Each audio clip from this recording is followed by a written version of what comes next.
2019 থেকে 2023 এই 4 বছরে দেশে মাধ্যমিক পর্যায়ে ঝরে পড়া শিক্ষার্থীর সংখ্যা 10 লাখের বেশি। এমন তথ্য দিচ্ছে বাংলাদেশ শিক্ষা তথ্য ও পরিসংখ্যান ব্যুরোর প্রতিবেদন। ঝরে পড়া এইসব শিক্ষার্থীর পরিমাণ মাধ্যমিক শিক্ষার্থীর 1/3।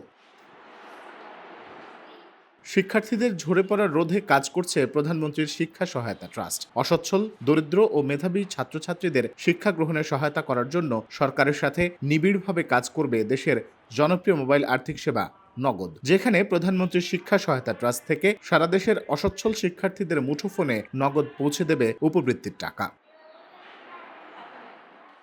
ষষ্ঠ থেকে স্নাতক ও সমমান শ্রেণী পর্যন্ত অধ্যয়নরত দেশের দরিদ্র ও মেধাবী শিক্ষার্থীরা পাবেন এই সহায়তা। উপবৃত্তি ও টিউশন ফি, শিক্ষা প্রতিষ্ঠানে ভর্তি নিশ্চিতকরণের ভর্তি সহায়তা, দুর্ঘটনায় গুরুতর আহত শিক্ষার্থীদের মাঝে চিকিৎসা অনুদান সহায়তা সহ নানা সুবিধা রয়েছে প্রধানমন্ত্রীর শিক্ষা ট্রাস্টের আওতায়।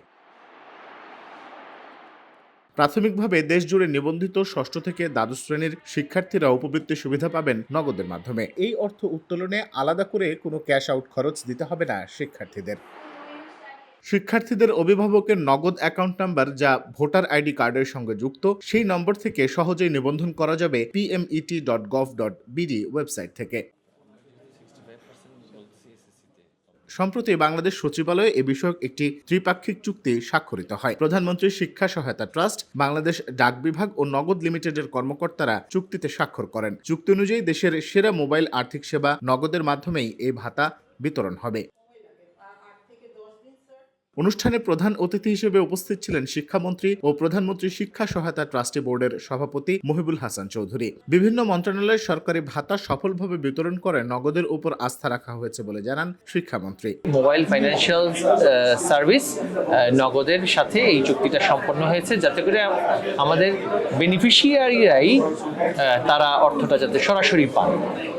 বেনিফিশিয়ারিদের নামে অন্য কেউ যাচাই বাদে অ্যাকাউন্ট সৃজন করে যাতে সে অর্থ নিতে না পারে, এর জন্য আমরা আমাদের যে প্রক্রিয়া সেখানের মধ্যে দেখেছি যে প্রত্যেকটি অ্যাকাউন্ট এখন হবে ভেরিফাইড। যাদের অর্থ পাওয়ার কথা তারা সেই অর্থ পাবে এবং সেটি মাননীয় প্রধানমন্ত্রীর অনুশাসন অনুযায়ী বাস্তবায়িত হবে। সরকারের অংশীদার হিসেবে দেশের প্রান্তিক মানুষের কাছে ডিজিটাল সেবা পৌঁছে দেওয়ার কাজ করছে নগদ। তার অংশ হিসেবে 27টি মন্ত্রণালয়ের ভাতা সাফল্যের সাথে বিতরণ করছে প্রতিষ্ঠানটি, যার সাথে যুক্ত হলো প্রধানমন্ত্রী শিক্ষা সহায়তা ট্রাস্ট।